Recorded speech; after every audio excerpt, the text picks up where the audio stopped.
Hello and welcome to Thursdays. I'm taking that big hello exhale because do you know what? And you will know this, that becoming your future self and making mega moves is not always straightforward. And sometimes there are bumps in the road, there are twists and turns, there are obstacles, there are periods of self-doubt, there are mental health challenges, there are life circumstances, there is all of the stuff.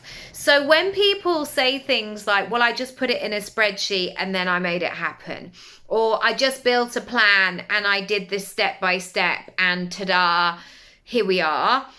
I either think what they're doing is so easy and in their comfort zone, or they just don't have all the other things that are going on in the world right now. And as ambitious and as focused and as motivated as I am for my goals, and I will say that actually, since becoming a mum nearly 9 years ago, and I say nearly 9 years ago because, nearly 10 years ago actually. So I was pregnant 10 years ago in January. I was one of those people that as soon as I was pregnant, I was like, oh, right, I'm really pregnant. And I was really ill. And anyway, but I didn't actually lose my ambition. I had to change it and reshape it, but I still was very aware of what I wanted to create. And I just knew that I would have to do it in a different way, on a different time scale, get more support, have more patience. And but I haven't been that person who's like, well, I've had kids now, so that's it for me. And I know some people feel like that and some people don't. And also, we all have different challenges at different times as well. Anyway, let's get back to the 5 good things. So this is for you if you had a plan and maybe there's been a fork in the road. Maybe some things happened, maybe things didn't go to plan, maybe you've been in a lull for a while and you've got stuck. You've got stuck in those stale thoughts of, is this going to happen? Can I even do this anymore? And you feel like you're going round and round in circles. I've got some really practical things for you today to help you get back on the path. Number 1, if you can apply huge amounts of kindness and compassion, the whole process is going to be easier and more straightforward. The temptation can be to berate ourselves for not doing the thing. You should have done this. This should have happened. You're a piece of whatever. You're always like that. Whatever that really negative, unhelpful voice is in your head, that default setting, if you are not making progress, or if you have almost gone behind, or I don't know, you just don't know what you're doing, that voice will come out if you let it. So you have to catch it quick and say, okay, all right, I'm going to take full responsibility in this moment. Yes, things haven't gone to plan. Maybe I didn't do what I said that I was going to do. Or maybe some circumstances which have been nothing to do with me have delayed this. If you can add kindness and compassion into this process, not only is it going to feel better, your nervous system is going to be more settled, but you're going to feel like you can take a deep breath and move forward. And this is something that I've tried and tested with my kids many times. Those moments when they dysregulate and they're so emotional and they don't know if they want a green cup or a blue cup, and everything is like, in that moment. I will always say, do you want a cuddle? Should we have a moment? Should we sit down? Should we hold, or sometimes it's like, do you want to hold hands? Or should we sit on the sofa?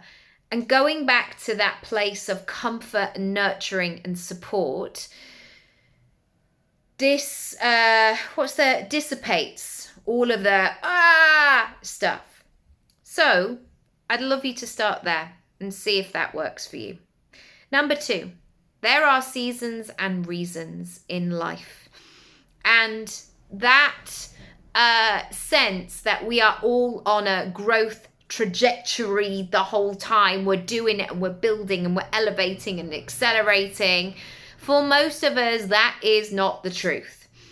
Also, I think learning from something like nature is so in its own vibe. It's in its own cycle. And the road that, one of the roads that I walk down all the time is so beautiful. And it's a really quite a busy main road. And it's got huge trees on the outside. And sometimes it's, in the winter, for example, it's totally bare. You can see the sky all the way through. And then, in spring, it changes again. Autumn, it's so beautiful, all of the colors. And then in summer, there's that kind of full blossom moment. This nature cycle is not apologizing for itself. It's not like, oh gosh, if only I was in this season where it was all starting again. It's fully in its own season. And I think that we know when we've come into that lull period, if it's through our own circumstances or not. I know if I'm honest with myself sometimes when I've been avoiding a thing, or I've not been making something priority, or I've been a bit lazy, or I've been kidding myself saying, yeah, I'll do it next week, and then make no plans to do anything about it. I know when I need a kind of, a little nudge in the right direction. I also know through 43 years, how old am I? 42, nearly 43 years on the planet. There are some times in my life where just doing the basic things and putting one foot in front of the other was all I could do. There are reasons and seasons in life. Be kind and compassionate and label it. Notice the season that you've been in and then label the new one and see how you get on. Number 3, nothing is wasted. This is a great reframe. And again, when things have gone wrong or I've had challenges or I've had difficult times, my default setting is to be hard on myself and really take myself down and have that sense of, why are you the only one?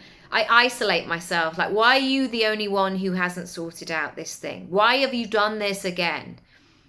And if I reframe it to nothing is wasted, and actually the highs and the lows and the twists and the turns of life make you who you become, it puts me in a different headspace. So the fact that I have had challenges in life, I know that makes me a better actor.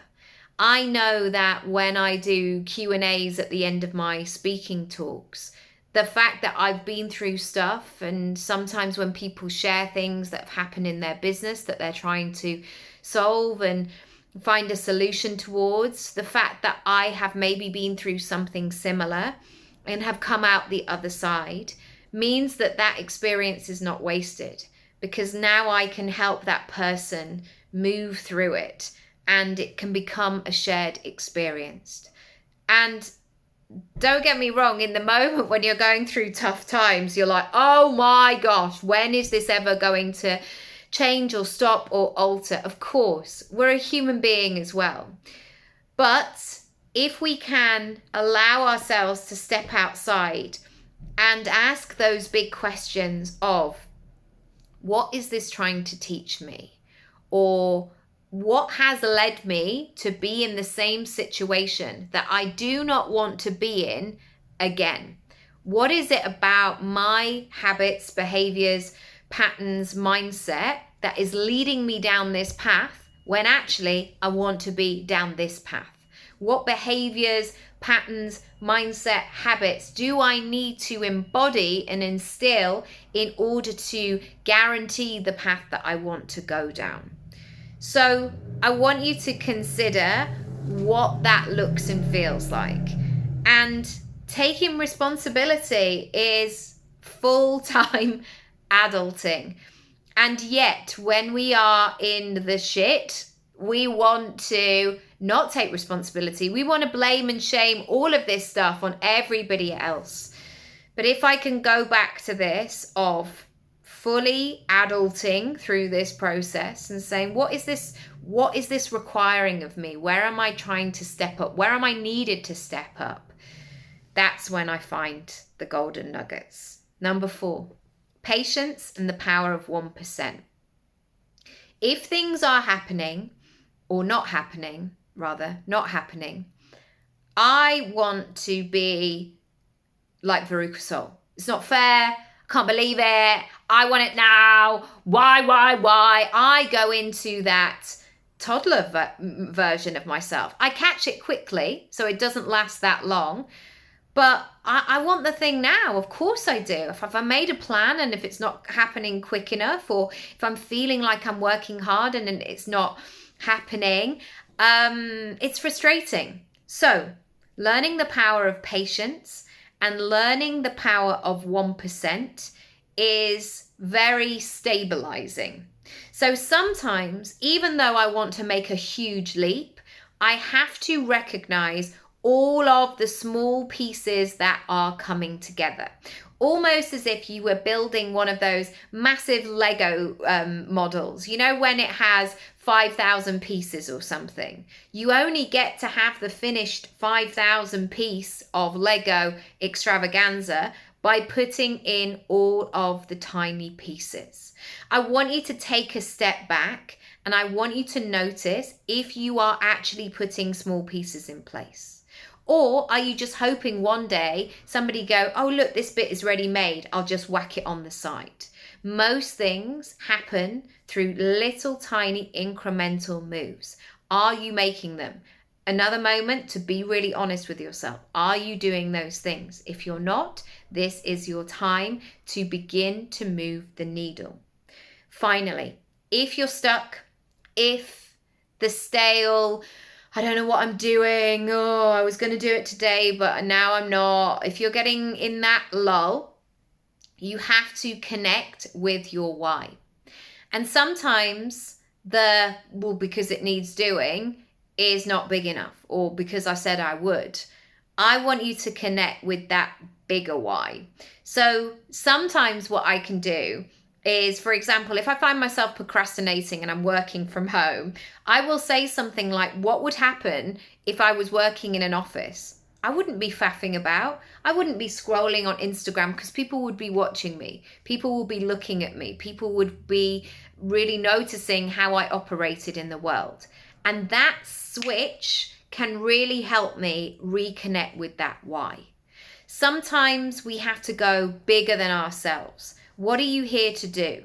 Who are you trying to connect with? What example do you want to show your kids? Who do you want to say, I told you so, and give 2 fingers up to them because they said you couldn't? You have to get emotional with your why. There's no point just saying, because I want to make the world a better place. Great, but that is the umbrella. You need to get into the juicy, gritty, dirty detail of it all so you connect with it emotionally. Because when you connect with something emotionally, that's when you're going to actually do the thing. Because sometimes, or often, it's just too easy not to do the thing and say, I'll do it tomorrow, or it's not that important, or will anybody notice anyway? Yes, they will. And ultimately, whether or not they notice, you will notice. So it's time to make some mega moves. If you want some help and support, I would love to do that. My one-on-one sessions are perfect for this. Equally, send me a message if you're not sure what you need, what you want, and let's make some mega moves. But remember, you can choose. You can decide the next step that you take. And even if you are in a sense of feeling like maybe your life's not your own, or you're doing all of these things, you will have choice in certain areas. So I want you to play around with that choice and think about what that looks and feels like. If you're not following along, please subscribe. On a Thursday, I always talk about your future self. So come on in, check out the past episodes, and I'll see you very soon. Lots of love. Bye.